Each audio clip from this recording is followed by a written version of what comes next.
pega, senão derruba. Vai, Nelson voando. Ele pega, ele pega, vê o... Momento verdadeiro, ó. Vai pousar? Ah. Então pousa, Cal. Quase, cara, mas fez assim, deu uma mergulhada. E será que ele mergulhou? Só de qual pegou E ligeiro. será que ele mergulhou?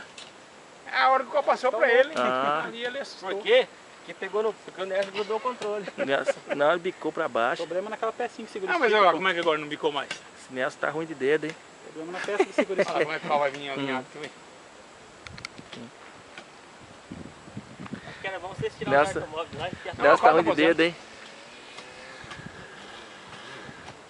Ixi, Maria, cara. Foi no cerrado!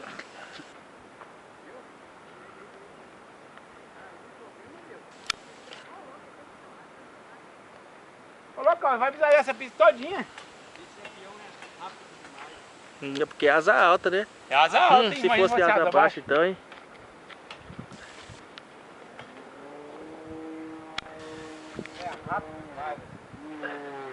Alguma sujeirinha. Que escapou Aê! a hélice do carro. Ixi, escapou a hélice.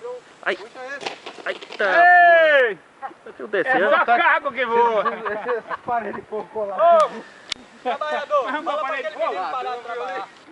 Para de trabalhar, menino. é a parede de fogo do campeiro.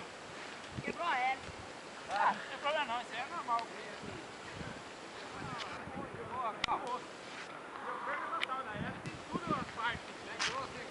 Ah, eu sou grosso. Cara, essa porra mergulhou ali, eu dei pulo.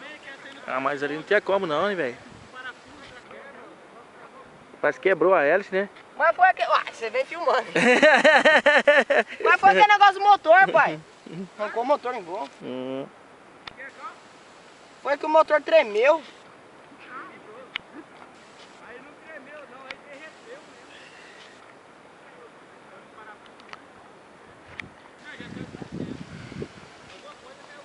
Vem pra sombra, vem pra sombra.